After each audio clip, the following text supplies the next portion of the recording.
بسم اللہ الرحمن الرحیم۔ صرف 5 منٹ کا مدرسہ قرآن و حدیث کی روشنی میں 107واں دن 17 ربیع الثانی۔ نمبر 1، اسلامی تاریخ۔ رسول اللہ صلی اللہ علیہ وسلم کی طائف سے واپسی۔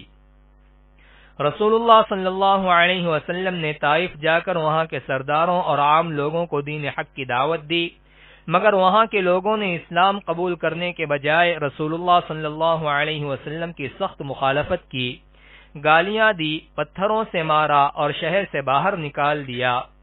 پتھروں کی چوٹ سے آپ صلی اللہ علیہ وسلم کے بدن مبارک سے خون جاری ہو گیا۔ شہر سے باہر آ کر ایک باغ میں رکے، وہاں حضور صلی اللہ علیہ وسلم نے اللہ تعالی سے دعا کی اور اپنی کمزوری، بے بسی اور لوگوں کی نگاہوں میں بے وقعتی کی فریاد کی، اور اللہ تعالی سے نصرت و مدد کی درخواست کی، اور فرمایا: الہی، اگر تو مجھ سے ناراض نہیں ہے تو مجھے کسی کی پرواہ نہیں، تو میرے لیے کافی ہے۔ اس موقع پر اللہ تعالی نے پہاڑوں کے فرشتوں کو آپ صلی اللہ علیہ وسلم کے پاس بھیجا، اور اس نے آپ صلی اللہ علیہ وسلم سے اس کی اجازت چاہی کہ وہ ان دونوں پہاڑوں کو ملا دے جن کے درمیان طائف کا شہر آباد ہے، تاکہ وہ لوگ کچل کر ہلاک ہو جائیں۔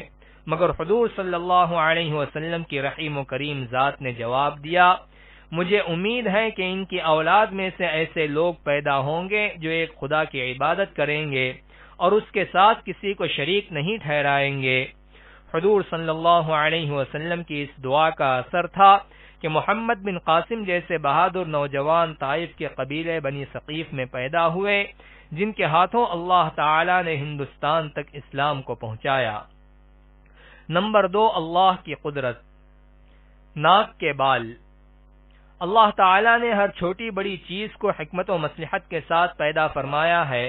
انسان آکسیجن کے بغیر زندہ نہیں رہ سکتا، اس لیے اللہ تعالی نے سانس کے ذریعے تازی ہوا کو کھینچنے اور گندی ہوا کو باہر نکالنے کا نظام بنا دیا۔ مگر اللہ کی قدرت و حکمت کا کمال دیکھیے کہ اس نے فضا میں موجود گرد و غبار سے بچنے کے لیے ناک کے اندر بال اور چکنا مادہ پیدا کر دیا، جس کی وجہ سے جراثیمی مادے اندر تک نہیں جا پاتے۔ اس طرح انسان ناک اور پھیپھڑوں کی بہت سی بیماریوں سے محفوظ ہو جاتا ہے۔ واقعی اللہ تعالی نے اپنی قدرت سے معمولی سی چیزوں کے ذریعے انسان کو بڑی بڑی بیماریوں سے محفوظ کر دیا ہے۔ نمبر 3، ایک فرض کے بارے میں۔ شوہر کے بھائیوں سے پردہ کرنا۔ رسول اللہ صلی اللہ علیہ وسلم نے فرمایا: نامحرم عورتوں کے پاس آنے جانے سے بچو۔ ایک انصاری صحابی نے عرض کیا: دیور کے بارے میں آپ کیا فرماتے ہیں؟ تو آپ صلی اللہ علیہ وسلم نے فرمایا: دیور تو موت ہے۔ فائدہ: شوہر کے بھائی وغیرہ سے پردہ کرنا انتہائی ضروری ہے، اور اس سے اس طرح بچنا چاہیے جس طرح موت سے بچا جاتا ہے۔ نمبر 4، ایک سنت کے بارے میں۔ استنجے کے بعد وضو کرنا۔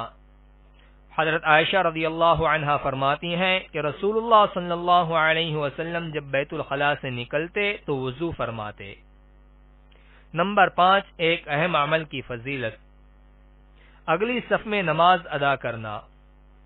رسول اللہ صلی اللہ علیہ وسلم نے فرمایا: اللہ تعالی اور اس کے فرشتے پہلی صف والوں پر رحمت بھیجتے ہیں، اور مؤذن کے بلند آواز کے بقدر اس کی مغفرت کر دی جاتی ہے۔ خشکی اور تری کی ہر چیز اس کی آواز کی تصدیق کرتی ہے، اور اس کے ساتھ نماز پڑھنے والوں کا ثواب اس کو بھی ملے گا۔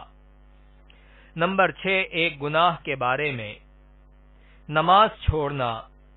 رسول اللہ صلی اللہ علیہ وسلم نے فرمایا: جو شخص جان بوجھ کر نماز چھوڑ دیتا ہے، اللہ تعالی اس کے سارے اعمال بیکار کر دیتا ہے، اور اللہ کا ذمہ اس سے بری ہو جاتا ہے جب تک کہ وہ اللہ سے توبہ نہ کر لے۔ نمبر 7، دنیا کے بارے میں۔ دنیا سے بچو۔ رسول اللہ صلی اللہ علیہ وسلم نے فرمایا: سنو، دنیا میٹھی اور ہری بھری ہے، اور اللہ تعالی ضرور تمہیں اس کی خلافت عطا فرمائیں گے تاکہ دیکھیں کہ تم کیسے اعمال کرتے ہو، پس تم دنیا سے اور عورتوں کے فتنے سے بچو۔ نمبر 8، آخرت کے بارے میں۔ جنت کی نعمتیں۔ قرآن میں اللہ تعالی فرماتا ہے مقرب بندوں کے لیے جنت میں ایسے میوے ہوں گے جن کو وہ پسند کریں گے، اور پرندوں کا ایسا گوشت ہوگا جس کی وہ خواہش کریں گے، اور ان کے لیے بڑی بڑی آنکھوں والی حوریں ہوں گی جیسے حفاظت سے رکھا ہوا پوشیدہ موتی ہو۔ یہ سب ان کے اعمال کا بدلہ ہوگا۔ وہاں کبھی وہ بیہودہ اور بری بات نہیں سنیں گے، ہر طرف سے سلام ہی سلام کی آواز آئے گی۔ نمبر 9، طب نبوی سے علاج۔ پاگل پن کا علاج۔